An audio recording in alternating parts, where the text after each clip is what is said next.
But first, it's 7 p.m. Let's check on some of the hilarious happenings in the D.C. area and beyond. Welcome to Open Mic. Oh, Luca is nasty. Oh, Chris Paul got to fight Patrick Beverly at this point. Welcome to Open Mic. We like to start the show with some stories or a take on a story you won't get anywhere else. I grew up in Prince George's County and live in the district, so you know these jokes come from a place of love. Let's start with a story affecting the entire D.C. area. Metro. They announced that Green and Yellow Line trains will face delays because nearly half of their train operators have expired safety certifications. The Washington Metro Rail Safety Commission says there are parts of Metro that simply do not have that safety culture. It says it's been trying to get Metro's attention on this recertification issue for weeks now, and suddenly over the weekend, Metro admitted it had an issue and pulled these 72 train operators out of service. And you know Metro hates to see Bruce Lachane. They see Bruce approaching and like, oh, here he come. Here he come.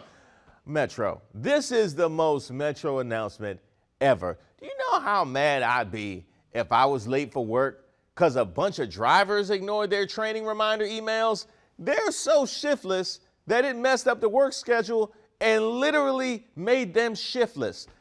As lazy as this makes operators look, it is a bad look for their managers too. I'm always one of the last people to complete trainings. That train is always late to the station, pun intended. That's when I get that gentle nudge of get it together from management and I get it done. Plus, my training is more like don't click on strange links, not this is how to keep passengers from dying.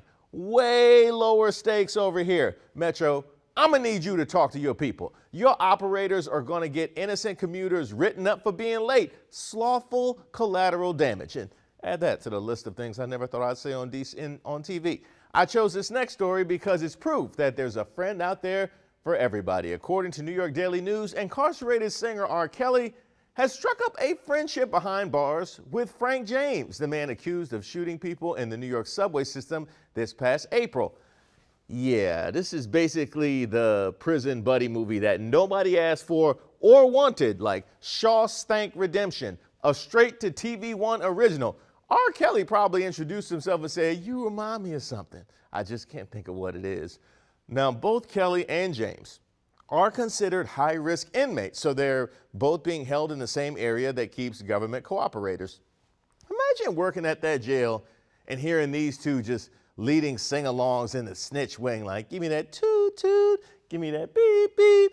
Frank James hasn't gone to trial yet, so he needs to go ahead and focus on that, because when a jury's fed up, there ain't nothing you could do about it. La-da-da-da. All right, we're heading overseas for this next story, where McDonald's announced that the company is pulling out of Russia and looking for a local buyer for its 850 restaurants in the country. Say it ain't so, comrades. This is just the latest development in the unrequited love affair between Russians and McDonald's. Now, when it was announced that McDonald's would be leaving the country thanks to Russia's invasion of Ukraine, it led to long lines of Russian people at the restaurants trying to get one last fix.